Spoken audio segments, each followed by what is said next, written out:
பயன்சாரா நன்மையின் நீக்கும் பயன்சாரா பண்பில் சொல் பல்லாரகத்து. பல பேர் முன்னாடி பயனில சொற்களை சொல்லக்கூடியவன் எந்த ஒரு நன்மையை தரக்கூடிய பலனையும் பெறமாட்டான் அப்படிங்கிறது இந்த குறளினுடைய கருத்து. இந்த குறளை புரிஞ்சுக்கிறதுக்கு நாம் புராணத்திலிருந்து ஒரு நிகழ்வை பார்க்கலாம். எல்லாருக்கும் தெரிஞ்ச விஷயந்தான், ஆனால் அதனுடைய பேக்ரவுண்டு பல பேருக்கு தெரியாது. அதனால் அதை பற்றி நாம் இப்போ சிந்திக்க போகிறோம். தேவர்கள் இருக்கக்கூடிய அந்த வானுலகத்தில் ஒரு சபை கூடி எல்லாரும் பேசிக்கொண்டிருந்தார்கள்.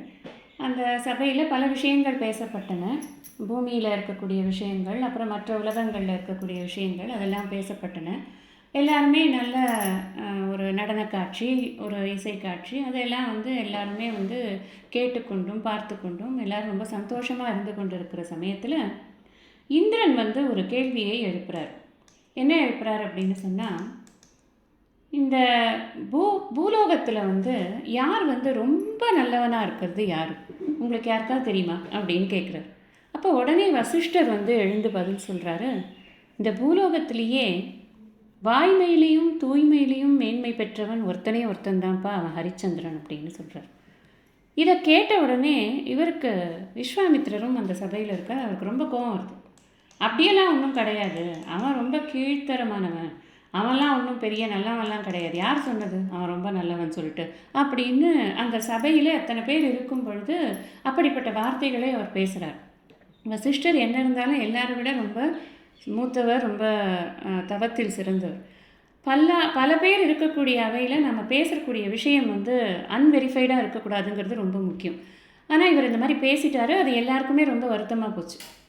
இப்போ தன்னோட வார்த்தையை மெய்ப்பிக்கிறதுக்காக அவர் என்ன பண்ணார் அப்படின்னா, நான் போய் பூலோகத்தில் போய் அவன் அப்படிப்பட்டவன் தான் அப்படிங்கிறத ப்ரூவ் பண்ணிட்டு வரேன், இல்லைன்னா என்னோட தவமே பாதி தவம் போனால் போகட்டும் பரவாயில்ல அப்படின்னு ஒரு சூடு வைத்து விட்டு நேராக பூமிக்கு வரார். அதுக்கப்புறம் நடந்த கதையெல்லாம் நமக்கு எல்லாருக்கும் நல்லா தெரியும். அவர் ஹரிச்சந்திரனை என்னெல்லாம் படுத்தினார், அவர் ஹரிச்சந்திரனை தன்னுடைய நேர்மையையும் வாய்மையையும் நிரூபிக்கிறதுக்காக அவர் எவ்வளவெல்லாம் பாடுபட்டார். கடைசியில் ஜெயிச்சது யாருன்னா ஹரிச்சந்திரனுடைய வாய்மை தான் ஜெயிச்சது. தேவாதி தேவர்கள் அத்தனை பேரும், சிவன் விஷ்ணுவெல்லாம் கேட்டப்போ கூட ஒரு பொய் கூட சொல்ல முடியாது அப்படின்னு சொல்லிட்டார் அவர். அந்த மாதிரி எல்லோரும் வாழ்த்த அவனுடைய புகழ் இன்று வரைக்கும் நிலைத்து நின்று கொண்டிருக்கிறதுன்னு பார்க்குறோம். ஏன்னா இதுக்கு பின்னாடி பேக்ரவுண்ட் என்ன அப்படின்னா, இந்த மாதிரி ஒரு நயன் இல்லாத ஒரு சொல்லை இந்த விஸ்வாமித்திரர் சொன்னதுனால அவர் தன்னுடைய தவத்தையே இழந்தார் அப்படிங்கிறது தான் அதில் பேக்ரவுண்டு.